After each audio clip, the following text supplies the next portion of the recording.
प्रातः स्मरण श्री विभूषित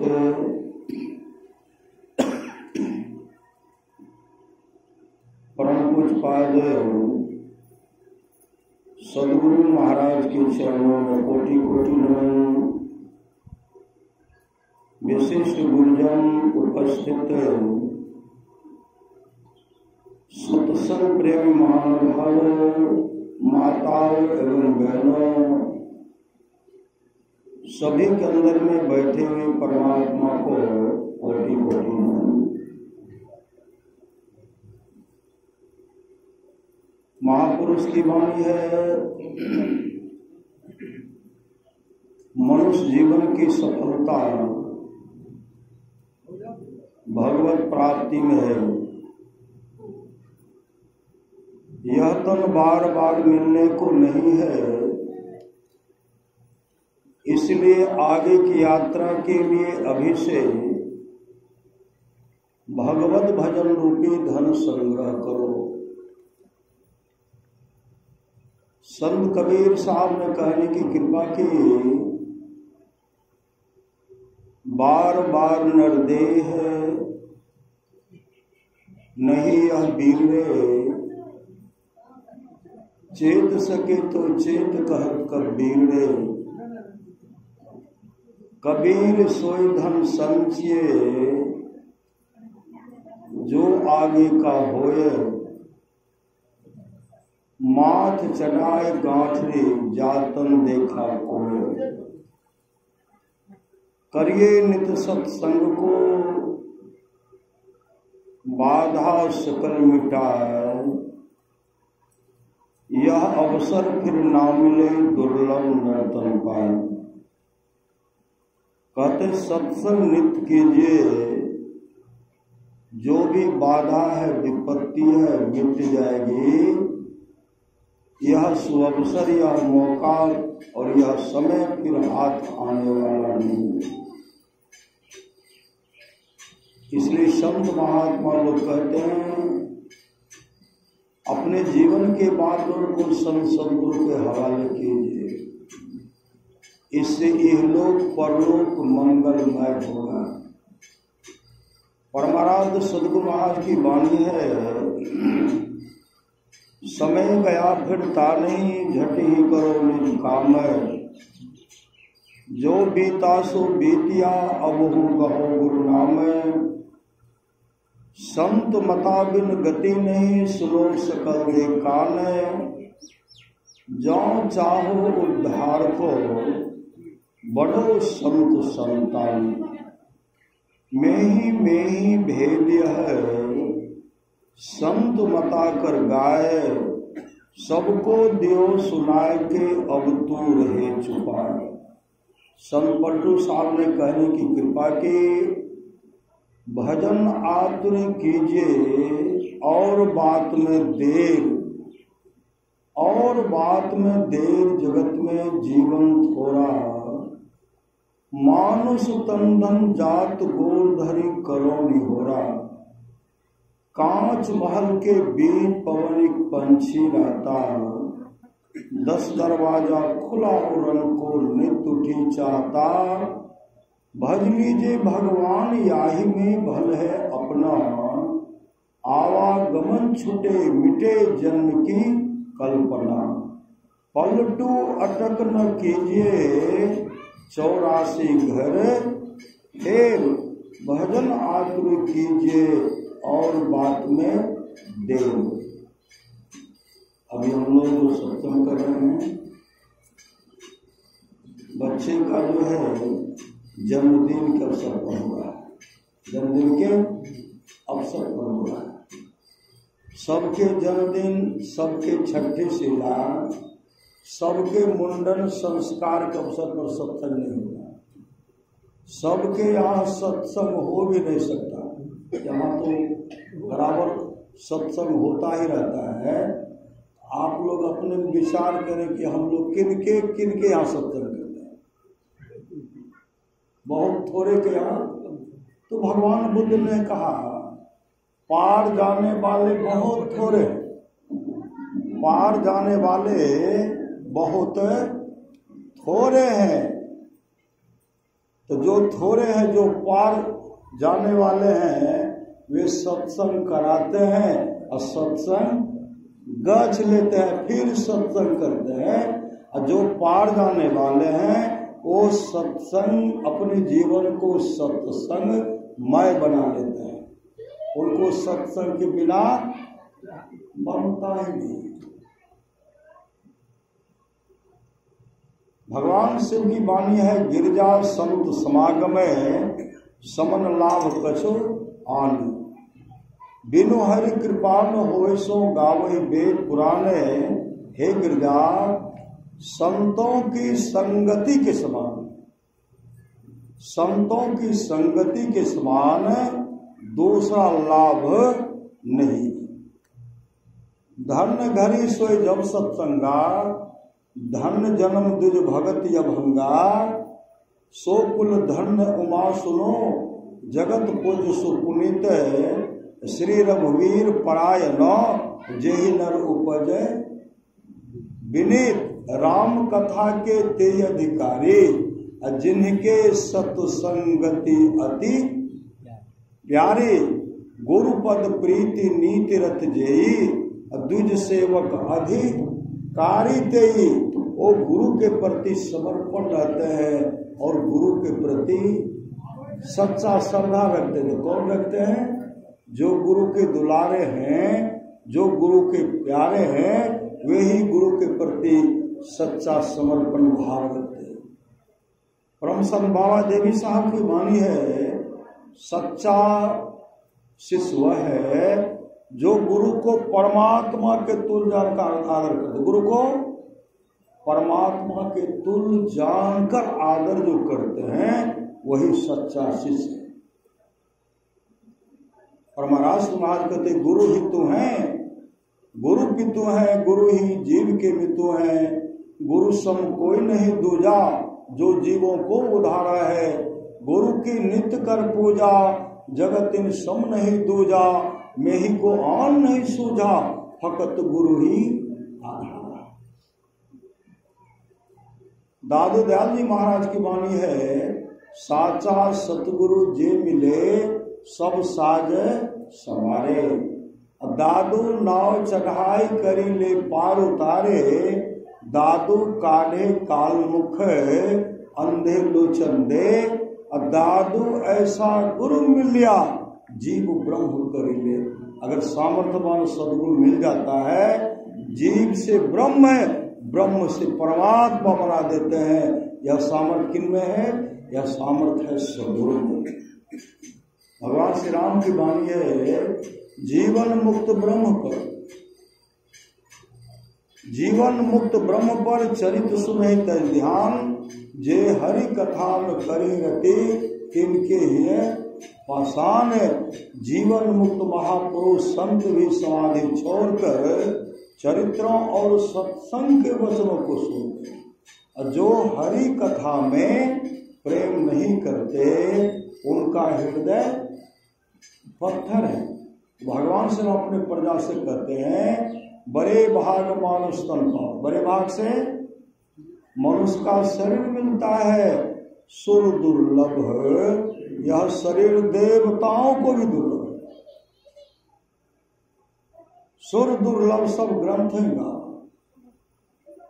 संत तुलसी साहब की वाणी है, नर्तन दुर्लभ देव को सब कोई कहत पुकार, और सब कोई कहत पुकार देव देही नहीं पावे।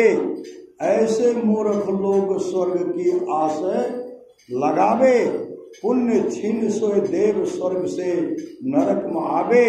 भर में चारों खान पुण्य कही ताही रिझावे, तुलसी सतमत तत् गहे स्वर्ग पर करे खखार। नर्तन दुर्लभ देव को सब कोई पुकार। वही भगवान श्री राम कहते, साधन धाम मोक्ष कर द्वारा पायल जही पर लोक समारा, सो परत दुख पावई सिर धुनि धुनि पछता। काले कर्मेश्वरी मिथ्या दोष। वह परलोक में दुख पाता है और सिर धुन धुन करके पछताता है। काल कर्मेश्वर को झूठी दोष लगाता है कि भगवान ने मेरे साथ अच्छा नहीं किया। और माई के द्वारा प्रचार किया गया है कि फलाना बाबू के यहाँ सत्संग और आप लोग आइए। कौन कौन आए? कौन कौन आए? कर्महीन को ना मिले भली वस्तु की भोग, और दाग पके मुख काक को भयो पाकी रोग। रज्जब दाना खुच खुचा हंडी सीझे नाय, और सुधरे सब सत्संग में खचरा सुधरे ना। अभी जाइए चौसा बाजार, सब्जी की दुकान पर भीड़ होगा। श्री सदगुरु जहाँ काजू किशमिश है कम में भीड़ होगा। अब चांदी की दुकान पर कुछ होगा, और सोना के दुकान पर कहीं होगा भी कहीं नहीं भी होगा। हीरा के दुकान पर होगा ही नहीं। श्री सदगुरु पूंजी रहेगा तब न जाएंगे, पूंजी रहेगा तब जाएंगे। तो सत्संग में वे ही आएंगे जिनके जीवन में, जिनके पास पूर्व जन्म की पूंजी है। भक्ति रूपी पूंजी जिसके पास में, चाहे अमीर हो गरीब हो, राजा हो महाराजा हो कि भिखारी हो, पहनने के लिए वस्त्र का अभाव क्यों नहीं हो, भोजन के लिए अभाव क्यों नहीं हो, रहने के लिए घर का व्यवस्था नहीं हो, अगर उनके अंदर में भक्ति रूपी पूंजी है तो वो सत्संग में आएंगे। यहाँ भले संसार के लोगों को नजर में वो गरीब दिखलाई पड़े, लेकिन सदगुरु के लिए, परमात्मा के लिए वो सबसे अमीर है। पहले संसार से तोड़ आवे और तब बात पिया के पूछे जी। पहले संसार से टूटना पड़ेगा, पहले संसार से टूटना पड़ेगा। वही भगवान श्री राम कहते हैं, एतन करफल विषम वाय स्वर्गो स्वल्प अंध दुखदायी, नर्तन पाए विषय मन देही, पलट सुधा ते सठ विष लेही, ताही कवो भल कहे न कोई, गुंजा ग्रह परस मन खोई, आकर चारी लक्ष 84, जोनि भ्रमति जीव अभी नासी, फिर सदा माया कर प्रेरा, काल कर्म स्वभाव गुण घेरा, कब हूँ की करी करुणा नर देही, देत ईश बिनु हेतु सनेही, नर तन भव बारिधि कह मेरो, सन्मुख मरु तनुग्रह मेरो, करण धार सदगुरु दिरनावा, दुर्लभ साज सुलभ करी पावा, जो न तरे भव सागर नर समाज पाए, सो कृत निंदक मनमति आत्म हन गति जय। कलुत है नर्मदा में सुबह और अपराह्न सत्संग में उत्पाद गुरु से भी भगीरथ भाई, एक 10 साल का लड़का भजन में दीक्षा लेने से सदगुरु हमारा खुशहाल होकर हम उनको पूछे भजन भेद लबो कि हाँ बाबा हम ला कल के कुप्पा घाट से घोड़े के लाभ तो नहीं भेले दिल्ली श्री सदगुरु और लिए श्रद्धा से लिए और बहुत खुशहाल ढंग से लिए, चेहरा में हमेशा मुस्कुराते रहता था, ऐसा होना चाहिए। यहाँ वृद्ध हो गए भजन भेद ला मछली यार नहीं छूटता श्री सदगुरु, दांत झड़ गया श्री सदगुरु, मांस खाने का शौक। जमदूत इतना कूटेंगे, जमदूत इतना कूटेंगे और चीखेंगे, चिल्लाएंगे, हे भाइया, हे पुत्र, हे कुटुंबियों, कोई तो मुझे जम की मार से बचाओ। कौन बचाएंगे? चीखते चिल्लाते रहेंगे, गुरबिन कौन मिटावे भक्तो, गुरबिन कौन मिटावे रे, गुरबिन कौन सहाय नरक में, गुरबिन कौन सहाय रे। एक परमात्मा गुरु ही मदद करेंगे। इसलिए महापुरुष की वाणी है, जागो अजागो गुरुपद लागो संसार के काम, देर हो देर होने दीजिए लेकिन भक्ति करने में पीछे मत रहिए।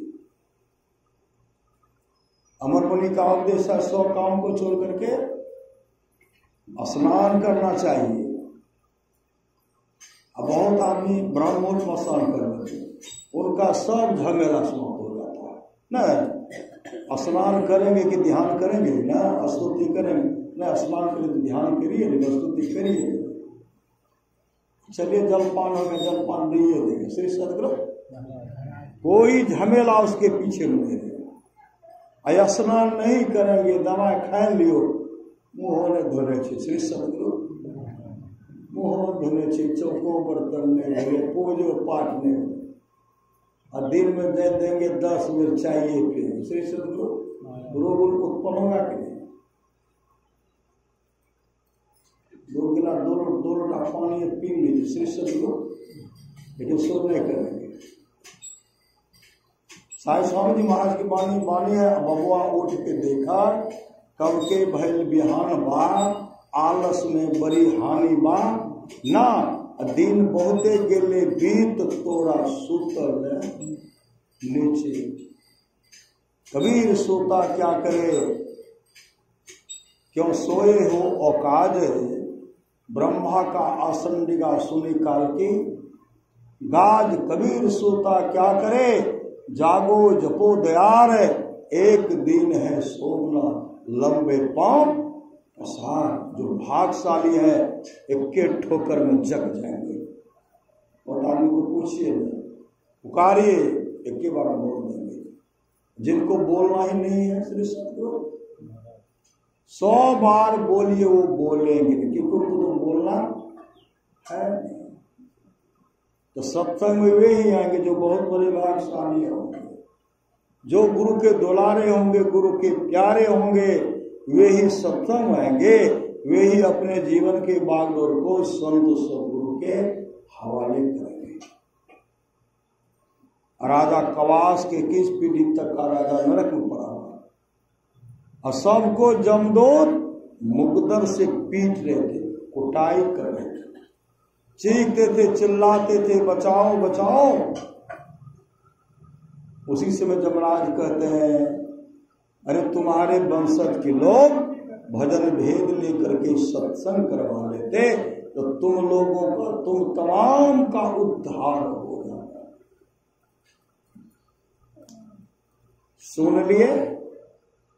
तब स्वप्न में राजा कवास से कहते हैं, जो 21 पीढ़ी तक का राजा नरक में पड़ा हुआ था, राजा कवास से कहते, कवास भजन भेद लेकर के सत्संग करा दो, हम लोगों का उद्धार हो जाएगा।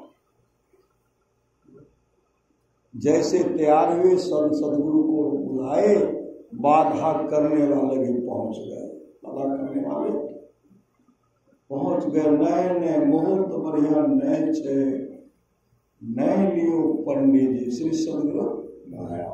और पंडित जी ये कहते, पंडित जी कहते मैं नहीं लियो महाराज, राजा साहब को नहीं लियो, मुहूर्त अच्छा नहीं छे, खरमा चल।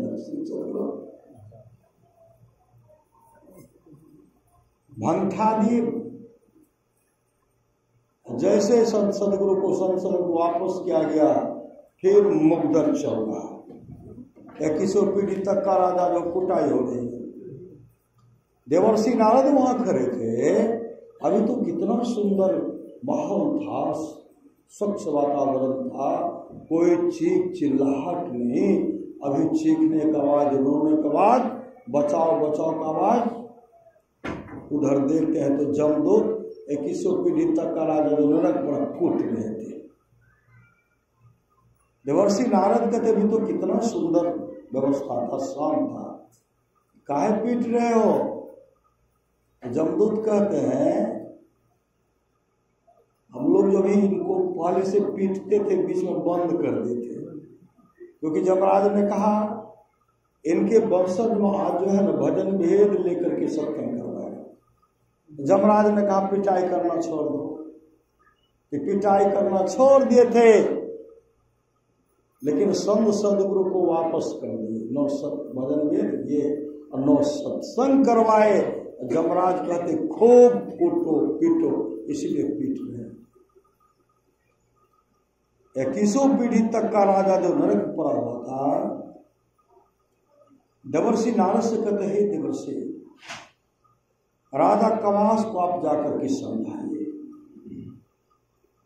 हम लोग संपत्ति को बटोर बटोर कर रखने में अमूल्य जीवन को बर्बाद कर रहे, कभी सत्संग नहीं करना है, न अपने जीवन के बालक को संत सदगुरु के हवाले किए, जिसके चलते हम लोग दुख भोग रहे हैं। श्री सदगुरु महाराज और उनको जाकर के समझाइए। अपने पत्नी के फेर में नहीं रहे श्री सदगुरु, न पत्नी के फेर में रहे, न पंडित जी के फेर में रहे, न पंडितायन के बहकावे में। पंडित जी मनाही करते तो उनको भी डांटे, पंडितायन को भी डांटे, रानी को भी डांटे। देवर्षि नारद आकर के चेताते हैं, जगाते हैं। राजा कवास से कहते हैं आपके वंशज जो है काफी नरक में दुख हो रहे हैं, काफी पिटाई हो रही है,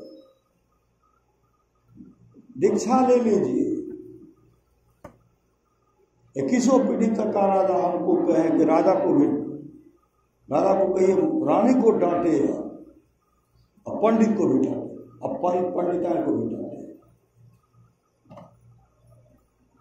तब पुनः संत सदगुरु को बुलाए और जैसे फूल तो रहते, फिर पंडित जी आ गए। कहते महाराज आज क्या कीजिएगा? आज तो भजन भेद लेंगे, सत्संग होगा। कहा हमारा महाराज खरमास चल रहा है। उसी समय राजा कवास कहते हैं सिपाही पकड़ो पंडित को। श्री सदगुरु पंडित जी भाग गए, दौड़ते हुए घर गए, हपस कर गिर गए। पंडितायन कहते तो बड़ा समस्या कहा हुआ क्या? राजा कवास आज भजन भेद लेंगे। जो पूजा पाठ सत्यनारायण भगवान का कथा होता तो होगा नहीं। साल में कई बार, महीने में एक बार कर लेते थे, बहुत दान मिलता था। अब तो कुछ होगा ही नहीं। पंडित आकर के समझाने रानी को। रानी कहती मैं भी दीक्षा लूंगी, महाराज का आदेश है। पंडितायन कहती भाग में लिखा हुआ दुख सुख कहां से? आपका तो माथे खराब हो गया श्री सदगुरु, माथा खराब हो गया। मैं समझा रही, आप समझ नहीं रहे। राजा कवास जैसे भजन भेद लेंगे वैसे ही वो सन्यासी बन जाएंगे, और सन्यासी बन जाएंगे तो राजपाट को छोड़ करके निकल जाएंगे। वो जंगल में तपस्या करेंगे, आप राजपाट को संभालिएगा, और कोई राजा पर चढ़ाई करके आपको बंदी बना करके लेके चले जाएंगे। अभी है रानी, और जब राजा बंदी बना करके ले जाएंगे तो दासी का काम करना पड़ेगा, चौका बर्तन करना पड़ेगा। लिखा हुआ दुख सुख कहां से? फिर माथा ठंड गया। रानी का महाराज मत लीजिए। देवर्षि नारद जो कहे थे 21 पीढ़ी तक का राजा जो कहे हैं, रानी को भी थाप चला श्री सदगुरु डांटे फटकारे। पंडित तायन को पिटाई कर रहे पंडित को। राजा कवास अपने रानी को डांट दो, कहते जितना जल्दी भजन देख लो, ऐसी भाई पकड़ो तो पंडित भागो। श्री सदगुरु भजन भेद लिए, भजन भेद लेकर के सत्संग कराए। जैसे सत्संग समापन को गया, आरती करते हैं लोग, जैसे सत्संग समाप्त होता है 21 पीढ़ी तक का जो राजा नरक में पड़ा हुआ था उसके लिए स्वर्गलोक से विमान आया, विमान पर बैठा करके स्वर्गलोक लेके चले गए। ये सत्संग का फल है। हमारे पूर्वज का उद्धार होता है जो नरक में पड़े हुए हैं। आज जो लोग सत्संग कर रहे हैं इससे 100 पीढ़ी का उद्धार होता है, 100 पीढ़ी का, प्रत्येक व्यक्ति के 100 पीढ़ी का अपना उद्धार होता है, अपने पीढ़ी में उद्धार होता है, मौसा का मौसी का होता है, बहन का होता है, फुआ का होता है, ना मतलब सब का उद्धार गिनती करके 100 पीढ़ी का उद्धार होता है।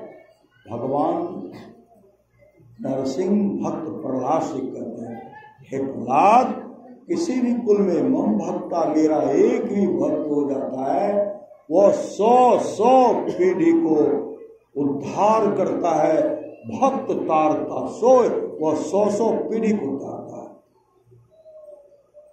अरे ऐसे ऐसे भाग्यशाली जब जन्म लेते हैं ना, नरक में एक भी प्राणी को रहने के लिए नहीं देते हैं, एक भी प्राणी। श्री सदगुरु आप लोग जानते हो सच्ची घटना, एक लड़का था, लड़का का उम्र हो गया 15 वर्ष, बड़ा सदाचारी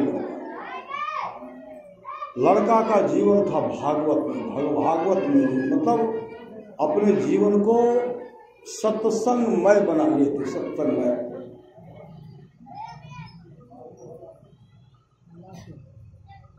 एक दिन की बात वो लड़का अपनी माँ से कहते, माँ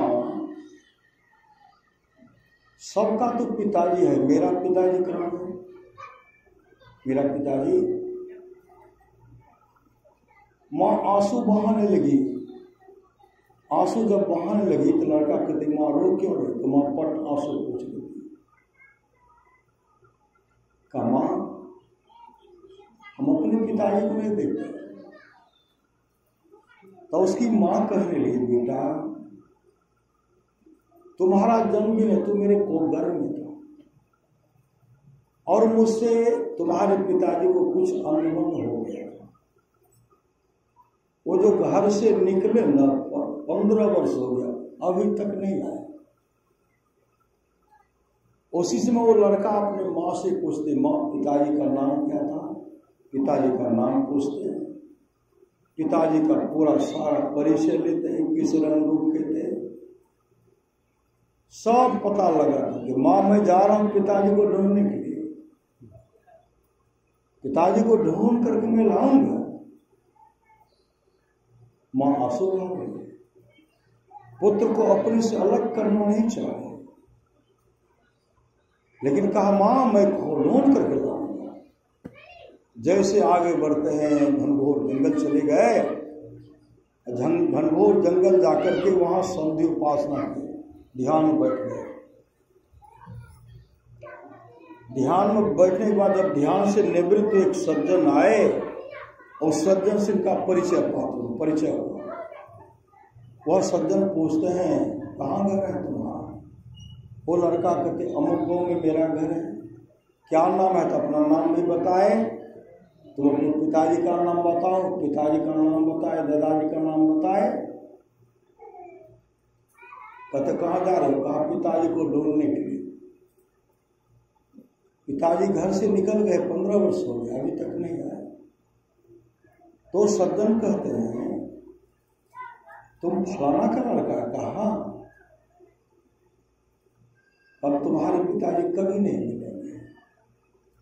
कहा क्या? कहा देखो तुम्हारे पिताजी की संगति अच्छी नहीं थी। तुम्हारे पिताजी डाका डालने का काम, डाका डालने, हर ढंग से भ्रष्ट हो गया। इनके यहाँ चोरी, उनके यहाँ डकैती, इनके यहाँ मारकाट तुम्हारा पिताजी करते थे।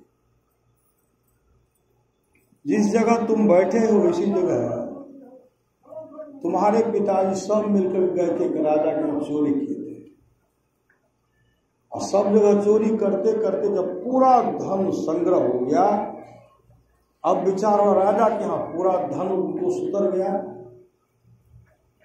तो सोचे कि अब जो है बंटवारा करना चाहिए धन का।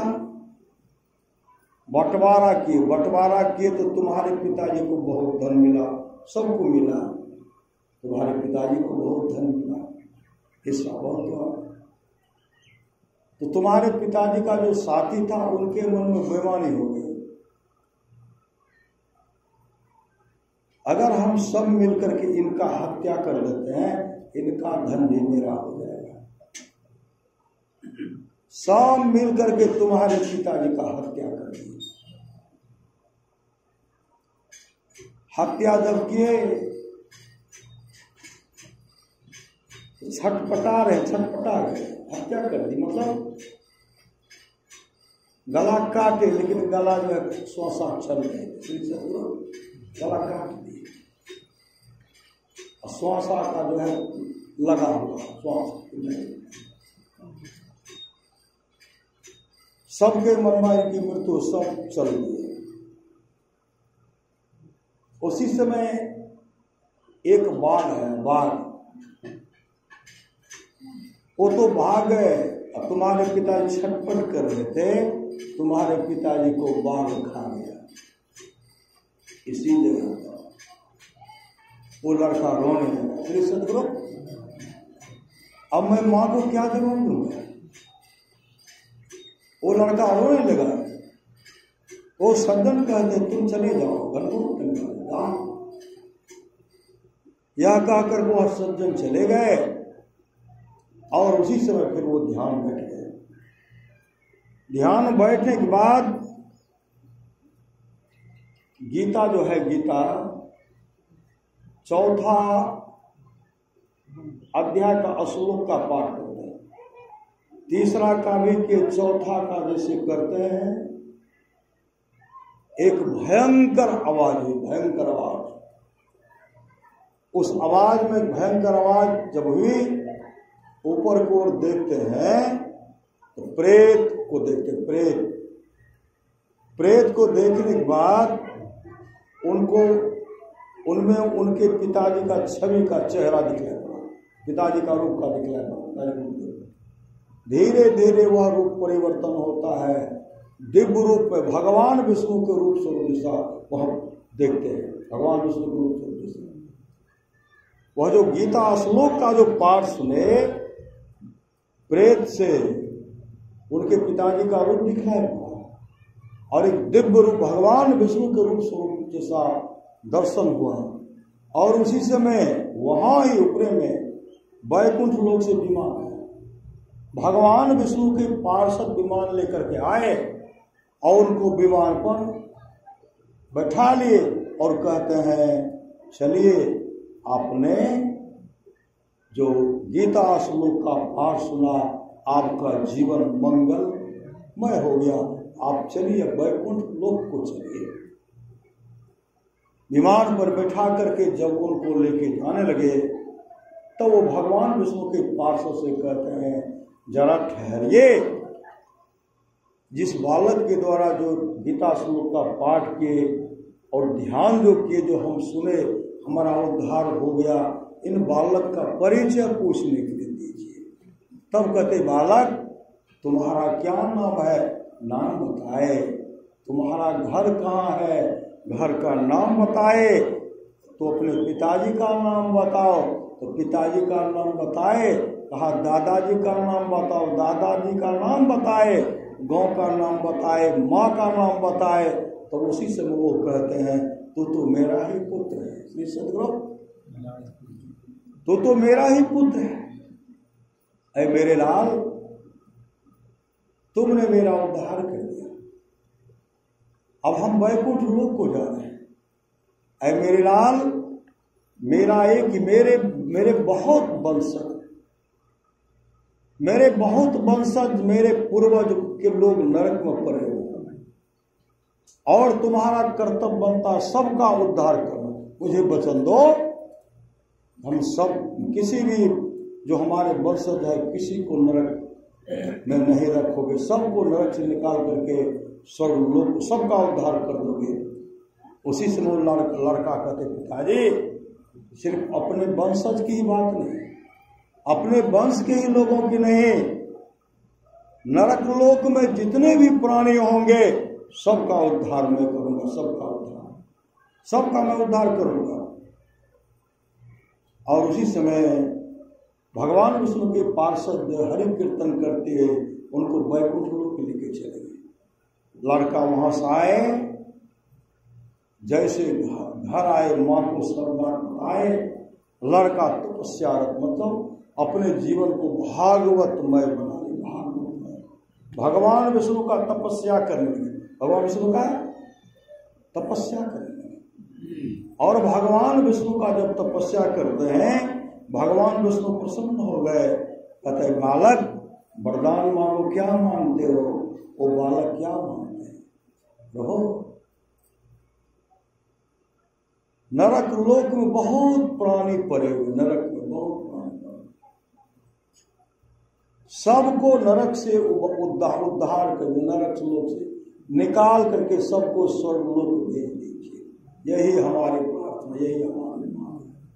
और उसी समय भगवान विष्णु अपने पार्षद से कहते हैं कि जाओ जमराज के पास और जमराज से कहो कि भगवान विष्णु का आदेश है, नरक में जो जो प्राणी पड़े हुए सब को नरक से निकाल करके और स्वर्ग लोक भेज दिया जाए।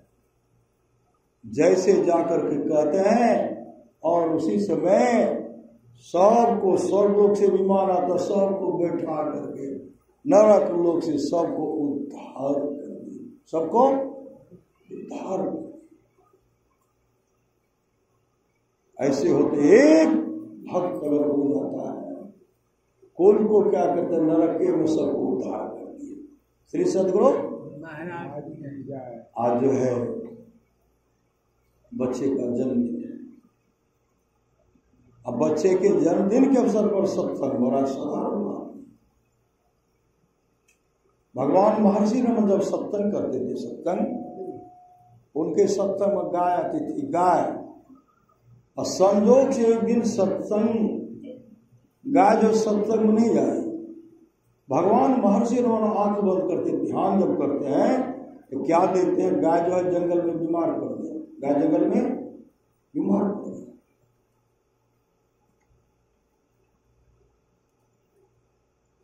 भगवान महर्षि रमन घनघोर जंगल चले गए। जब घनघोर जंगल गए तो गाय अपने गुरुदेव को देख करके रोने लगे, आंसू बहा रहे। भगवान महर्षि रमन कहते, गौमा आज तुम सत्संग में क्यों नहीं गई? गाय रोकर कहने, गुरुदेव क्या करूं, आज मेरे सर बुखार है, कष्ट है, पी रहा है, इसलिए मैं नहीं जा पाई। भगवान महर्षि रमन कहते, गौमा को तो तुम्हारे शरीर जो कष्ट है, पीड़ा है, बुखार है, सबको दूर कर दो। गाय रोकर कहने, गुरुदेव अभी शरीर रहने की इच्छा लालसा नहीं है, आपके पास जो बराबर आकर के मैं आपका दर्शन किया करते थे, सत्संग श्रवण किया करते थे, उस पुण्य के चलते अब इस शरीर को परित्याग करूंगी, परित्याग करके दिव्य रूप धारण करूंगी। विष्णु लोक से विमान आने वाला है, विमान पर बैठकर विष्णु लोक को चले जाऊंगी और भगवान विष्णु के चरण की अधिकारिणी बन जाऊंगी। उसी समय गाय अपने गुरुदेव के सामने अपने शरीर को परित्याग करती है, दिव्य रूप धारण करती है, वैकुंठ लोक विष्णु लोक से विमान आती है, विमान पर बैठकर विष्णु लोक को चले गए और भगवान विष्णु के चरण की अधिकारिणी बन गए। इस सत्संग का फल है। आज जो है बट सावित्री व्रत का व्रत है, आज कर रहे हैं, बहुत जगह कर रहे हैं। श्री सदगुरु ऐसी मां सावित्री थी, अपने पति को जमराज से छीन ली। श्री सदगुरु जमराज से छीन लिए, जमराज से छीन लिए और जमराज से जो जो मांगे सब जमराज दे दी। श्री सदगुरु अंत में जमराज झक मार करके चले गए। आज जो है स्त्री जो है किनकी पूजा करती है? पति की भी पूजा होनी चाहिए। श्री सदगुरु पति को उठ करके पहले प्रणाम करना है ना। एक पति है, एक परमात्मा है। तो वट सावित्री बहुत जगह देखिए हो रहा। सुबह निकले हारे में देखिए एक जगह टर्न जय गुरु केसरी, अरे तो बहुत जगह देखे। माँ सप्तभामा भगवान कृष्ण के पास आए और कहते हैं भगवान स्वामी यह बताइए पुत्र की मृत्यु जिससे टल जाए, पति की मृत्यु टल जाए, ऐसा कौन सा शुभ काम करने से पुत्र की मृत्यु टल जाती है, पति की मृत्यु टल जाती है और स्त्रियां सुहागवती हो जाती है? ऐसा कौन सा कर्म जिससे कि पति की उम्र अधिक हो? भगवान कृष्ण कहते हैं हे सत्यभामा, बहुत आपने अच्छा प्रश्न किया, बहुत अच्छा प्रश्न किया। देव वर्मा नाम का एक राजा था काशी में। श्री सदगुरु देव वर्मा नाम का एक राजा था। ओ उनको कोई संतान नहीं थी, कोई संतान नहीं। देव वर्मा जब निकलते थे ना, कुछ न कुछ मुंह को लोग फेर लेते थे, बहुत आदमी तो प्रणाम करते थे। देव वर्मा राजा एक बार जा रहे थे, एक बहन झाड़ू लगाने वाली बहन थी। झाड़ू लगाने वाली बहन जैसे राजा साहब वो देखते हैं अपना मुंह को फेर लिए, मुंह नहीं फेरते हैं, मुंह को फेर लिए, रोशनी नहीं चाहिए, रोशनी अच्छा श्री सदगुरु आगे श्री सदगुरु मुंह को फेर लिए। जैसे मुंह को फेरते हैं, राजा साहब जा रहे थे पूजा करने के लिए। अब पूजा करके जब आए उधर से, सिपाही से कहते सिपाही जाओ, श्री सदगुरु महाराज की जाओ तो अमुक की लड़की जो है,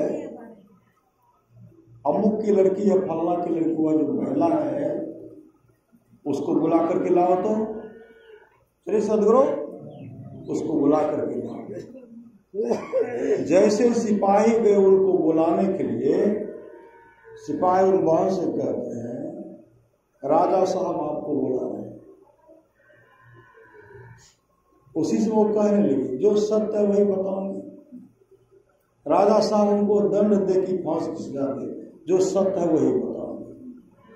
वो राजा के पास आए। जैसे राजा के पास आए, राजा साहब कहते बहन आप यह बताओ कि हम जो सुबह में जा रहे थे, आप हमको देख करके अपना मुंह फेर क्यों लिए?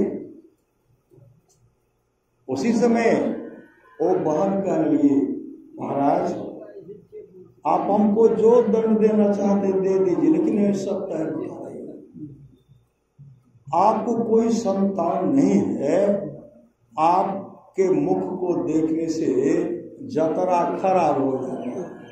जतरा क्या होता है? जतरा खराब हो जाता है, इसलिए मैंने मुंह फेर लिया। उसी समय राजा साहब रानी से कहते हैं अब मैं जा रहा हूं तपस्या करने के लिए, अब मैं जा रहा हूं तपस्या करने के लिए।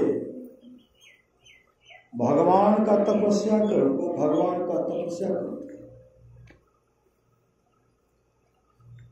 काशी आ गए, 1 वर्ष तपस्या, 1 वर्ष तपस्या की। 1 वर्ष जब तपस्या किए, भगवान प्रसन्न हो गए। भगवान उसमें प्रसन्न हो गए, कहते मांगो, आप क्या मांगते हो, मांगो, क्या मांगते हो, मांगो। राजा साहब कहते महाराज हमको तो कोई संतान नहीं है, हमको कोई संतान नहीं। भगवान विष्णु कह देखिए, भगवान शिव से मिलिए, श्री शिव से मिलिए। शिव जी का 1 वर्ष तपस्या किए, भगवान शिव प्रसन्न हो गए।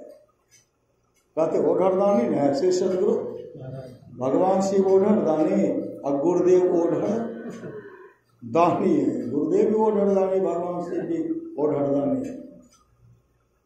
भगवान शिव कहते मांगिए, कहा महाराज मुझे कोई संतान नहीं, आप मुझे पुत्र होने का आशीर्वाद दीजिए। तो भगवान शिव कहते राजन आपको 1 जन्म किया, आपको 7 जन्म तक कोई संतान नहीं होगा, कोई संतान नहीं होगा 7 जन्मों तक। लेकिन मैंने जो कहा है आप मांगिए, तो मैं अब जो है हम अपने गने को भेजेंगे, मेरा गण ही जाएगा, आपका पुत्र बनेगा। लेकिन मात्र 25 वर्ष तक रहेगा, 25 वर्ष। राजा साहब कहते 25 वर्ष हो, 1 दिन हो, लेकिन लोग हमको नहीं कहेंगे कि तू निपुत्र निसंतान है। 25 वर्ष बाद बहुत है महाराज, कोई हमको निपुत्र नहीं कहे। तब 1 गण को भेजे, श्री सदगुरु 1 गण को भेजे। गण आए, पुत्र बन करके आए। धीरे धीरे उनका उम्र हो गया 15 वर्ष। जो जो उनका उम्र बढ़ता था तो उनके राजा के मन में चिंता हो, श्री सदगुरु। और उसी समय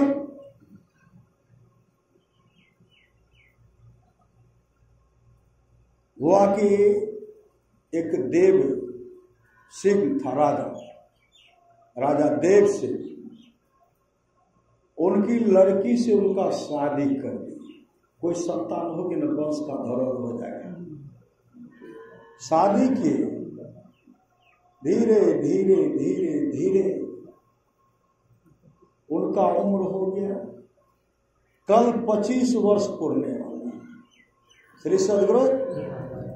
बड़ी पत्नी विदुषी, कल उनका 25 वर्ष पूरा होने वाला है। राजा साहब कई दिन से भोजन बंद कर देते। कल 25 वर्ष पूरा होगा। राजा साहब काफी चिंतित थे, काफी चिंतित। रानी उनके लिए भोजन बनाए, रानी पतोह भी बनाए, पतोह भोजन बनाए। राजा साहब का भोजन तो सुंदर भोजन 56 प्रकार का।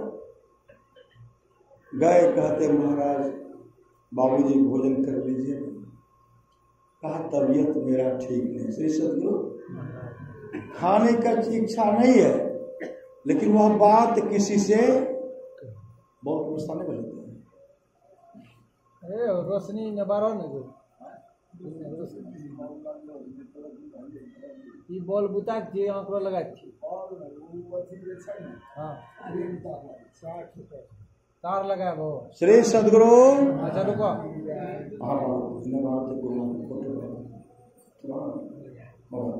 चलो छोड़ दो, छोड़ी दो, ठीक है, छोड़ दो, छोड़ी दो, लगाए थे श्री सदगुरु। और उसी समय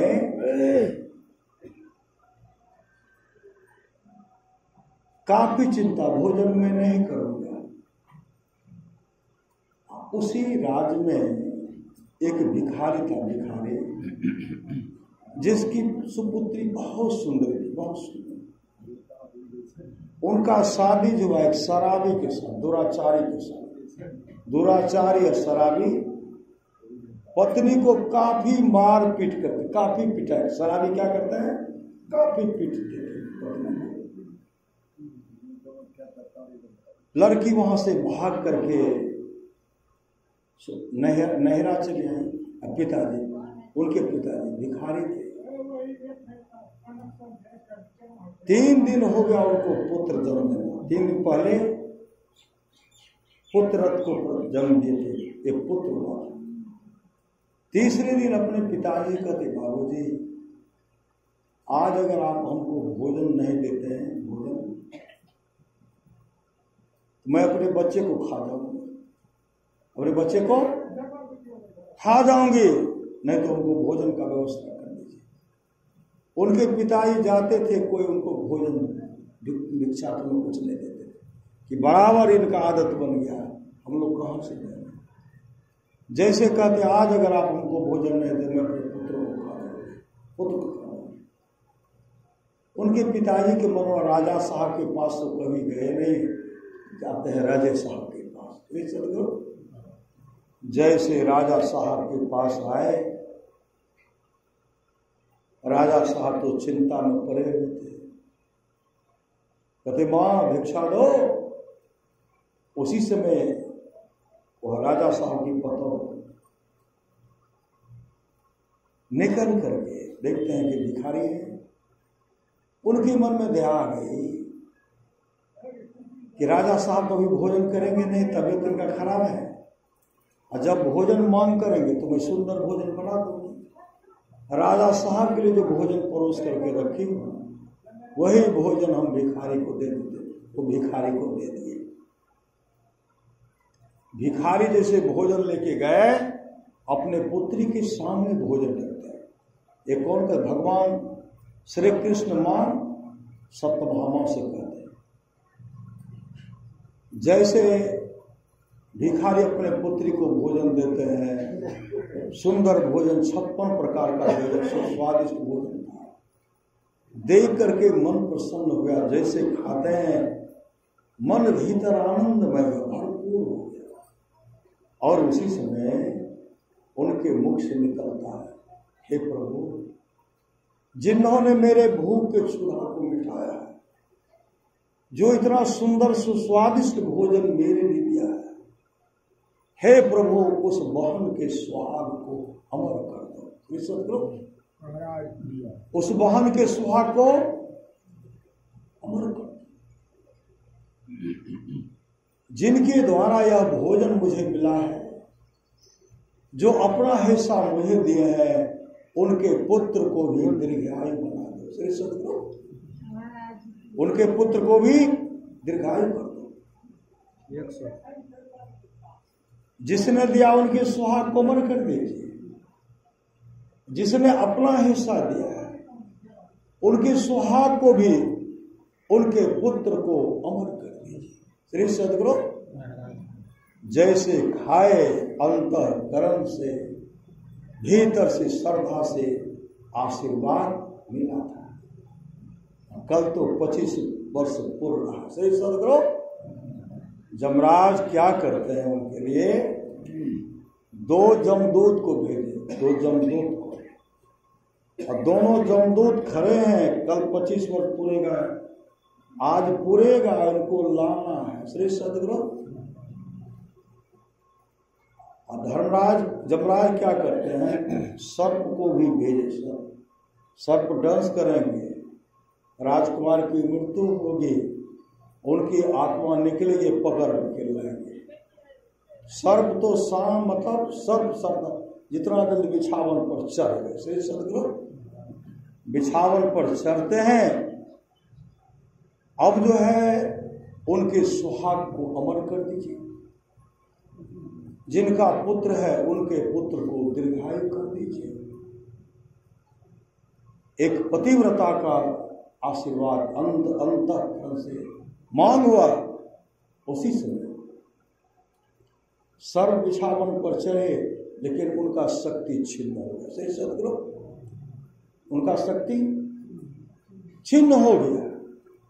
अब सर्प जो है टस से मस नहीं कर रहे हैं, एक ऐसे आगे बढ़ेंगे तो फान मारेंगे, डांस कर रहे हैं, लेकिन अब शक्ति छिन्न हो गई।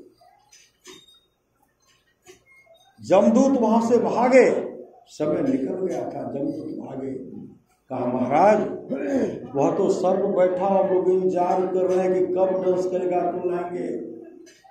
तब तक में क्या करते हैं, भगवान शिव जमराज से मिल करके, उनका उम्र जो है 110 वर्ष कर देते, उनका उम्र 110 वर्ष कर दिए।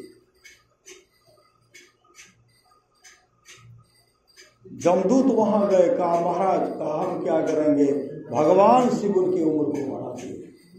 सर्प का कुछ नहीं चल रहा है, जैसे 110 वर्ष का उम्र बढ़ा, वहां से सर्प नीचे गिरता है, उनमें शक्ति आ गए, टहल करके भाग गए। फिर सदगुरु भगवान कृष्ण कहते हैं, हे देवी दिया हुआ दान जो है दान, किसी को अन्न दान करते हैं, द्रव्य दान करते हैं, आदि आदि दान करते हैं। महारानी द्रौपदी भगवान कृष्ण की उंगली कट गई थी, एक बित्ता कीमती वस्त्र को फाड़ करके दिए थे।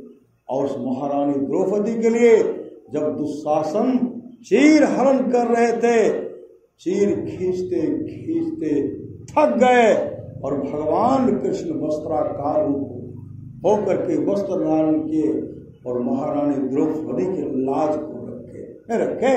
ये दान का फल है।